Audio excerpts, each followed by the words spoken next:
पाकिस्तान भारत को गीदड़ भभकियां देता रहता है, हाँ। एक पीआर कैंपेन करता रहता है। भारत की हमेशा से एक नीति रही है कि भारत चुपचाप अपना काम करता है। हम ना हाँ। फ्लैट हेडलाइंस हमें दिखाने की जरूरत नहीं है कि भारत की क्या तैयारी है। भारत हमेशा से तैयार है। हमारे जो पूर्व जनरल भी थे, जी। अगर उनका स्टेटमेंट आपने डिस्प्ले किया, उपेंद्र द्विवेदी सर ने, मुझे अच्छे से याद है कि ऑपरेशन सिंदूर के दौरान भी बोला था कि हम थिएट्रिक्स नहीं कर रहे हैं, हमने टारगेट पे भेजी है मिसाइल्स। पाकिस्तान ने चाइना से भर भर के PL5 लिया। जी। PL5 उड़ा जरूर है पाकिस्तान से सृष्टि जी, हाँ। बट पहुंचा नहीं, उसका मलबा जरूर पहुंचा है हिंदुस्तान तक, क्योंकि टारगेट तो लगे नहीं ना, मलबा जरूर पहुंचा है। बिल्कुल। तो क्योंकि चाइना ने कभी, आप देखें ना, एक्टिव वॉर तो की ही नहीं। एक्टिव वॉर में कब की है? कभी नहीं की है। उसने कभी टेस्ट ही नहीं किए हैं अपने। और पाकिस्तान को चाइना समझता है अपना लेबोरेटरी रैट। हाँ। उसमें वो एक्सपेरिमेंट करता है, उसको सप्लाई करता है। और पाकिस्तान को तो सस्ते वेपन्स चाहिए। अभी भी उन्होंने भर भर के वेपन्स लिए हैं, क्योंकि पाकिस्तान खुद तो प्रोडक्शन कुछ नहीं कर रहा है ना, आत्मनिर्भर नहीं है ना पाकिस्तान। तो वो डिपेंडेंसी वाली जो है, उसकी टेक्नोलॉजी में डिपेंडेंसी है, हथियारों में डिपेंडेंसी है, हर चीज पे तो डिपेंडेंसी है सृष्टि जी। हम्म। तो ठीक है। क्वालिटी नहीं है, क्वांटिटी जरूर ज्यादा कर रहे हैं। हाँ, बिल्कुल। मैं ये जरूर बोलूंगी कि वो क्वांटिटी की तरफ जा रहा है, बट चाइना के वेपन्स की क्वालिटी हमने ऑपरेशन सिंदूर में देख ली है कि कैसे क्वालिटी है। ठीक है, यूके देवनाथ सर भी मेरे साथ जुड़ चुके हैं इस डिबेट में। मल्लिका जी, यूके सर आपका भी बहुत बहुत स्वागत है। और ऑपरेशन सिंदूर की चलिए सर बात कर लेते हैं। मैं और मल्लिका जी इसी बात को लेकर डिस्कशन कर रहे थे कि आखिर क्या भारत सक्षम है, क्योंकि जनरल साहब भी ये कह रहे हैं कि भारत तैयार है, यानी कि कुल मिलाकर भारत समझ रहा है कि क्या तमाम सैन्य गतिविधियां बॉर्डर्स पर चल रही हैं। और अब तो तुर्की का यहां पर जिस तरीके से सहयोग लिया जा रहा है, सर पूरे समीकरण को कैसे देख रहे हैं? क्योंकि आम जनता ने भी हमारे सर्वे में यही रिएक्ट किया है कि अभी कुचल देना चाहिए, इजराइल वाली अपनी रणनीति यहां पर पाकिस्तान के लिए अपनाना चाहिए वर्चुअल से। सर अनम्यूट कीजिएगा प्लीज, आवाज नहीं आ रही।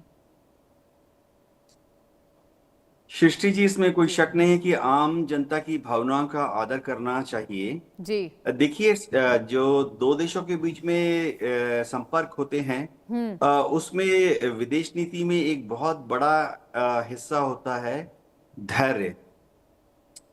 तो क्या पाकिस्तान जब अपनी बे सिर पैर वाली हरकतें करता है, तो हमें तुरंत पाकिस्तान पर हमला कर देना चाहिए, हम्म। जैसा कि हमने ऑपरेशन सिंदूर के दौरान किया। दुनिया में कई देश इस नीति का फॉलो करते हैं। हमने देखा है कि इजराइल अ, छोटा सा कुछ होने पर ही वो तुरंत हमास पर, हिजबुल्लाह पर हमला कर देता है। जी। लेकिन भारत और पाकिस्तान के जो रिश्ते हैं वो काफी दूसरे फैक्टर्स से भी गवर्न होते हैं। हम्म।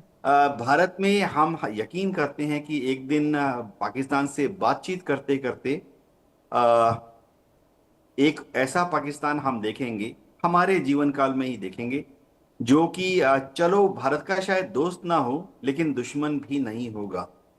बहुत जल्दी विदेश मंत्रालय का भी आकलन है कि पाकिस्तान में भी ऐसे लोग आस्ते आस्ते सत्ता में आने वाले हैं निकट भविष्य में, जो भारत को दुश्मन नहीं, बट बतौर दोस्त देखना ज्यादा पसंद सर करेंगे। ये कैसे होगा, जरा मैं चाहूंगी इस पर आप और विश्लेषण दीजिए, क्योंकि ये तो इम्पॉसिबल सी बातें लगती हैं जब पाकिस्तान की तरफ से लगातार हिमाकत होती है, आतंकवादी आते हैं और खून बहा के जाते हैं भारतीय नागरिकों का, और इतनी ज्यादा कट्टरता है, इतना जिहाद है वहां पर कि हमें तो यही सर लगता है कि कभी पाकिस्तान नहीं सुधर सकता, भारत के लिए डेफिनेटली नॉट। लेकिन क्या आपको सर लग रहा है ये जो तमाम डिस्कशन है जिसको आप साझा कर रहे हैं दर्शक के साथ, कि पाकिस्तान की मालिया हालत खराब हो रही है, लगातार छवि बिगड़ रही है, तो हो सकता है यू टर्न ले सकता है पाकिस्तान?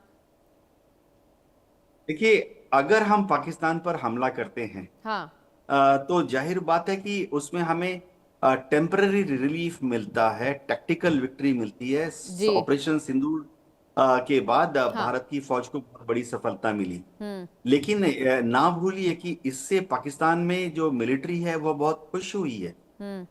भारत जितनी ज्यादा मिलिट्री एक्शन पाकिस्तान के खिलाफ करता है, तो पाकिस्तान की फौज को और आईएसआई को, डीजी आईएसपीआर को अपनी दुंदुभी बजाने का और मौका मिल जाता है। अच्छा। वो अपने को तुरंत जनरल से फील्ड मार्शल बना लेते हाँ। हैं। डाउन द लाइन ये इफेक्ट होता है। जैसे ही उन्होंने दावा किया, पाकिस्तान ने दावा किया, उनकी आर्मी ने शहबाज शरीफ को समझा दिया, विदेश मंत्री और रक्षा मंत्री ख्वाजा साहब को समझा दिया कि पाकिस्तान की आर्मी और एयरफोर्स की वजह से ही ऑपरेशन सिंदूर में पाकिस्तान बच पाया, नहीं तो हिंदुस्तान पाकिस्तान को खा जाता।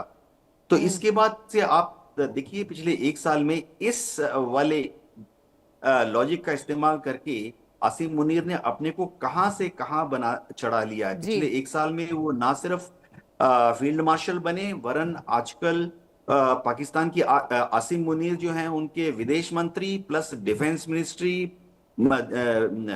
मिनिस्टर प्लस प्राइम मिनिस्टर, तीनों की कंबाइन पावर उन्होंने एसिमुलेट कर लिए।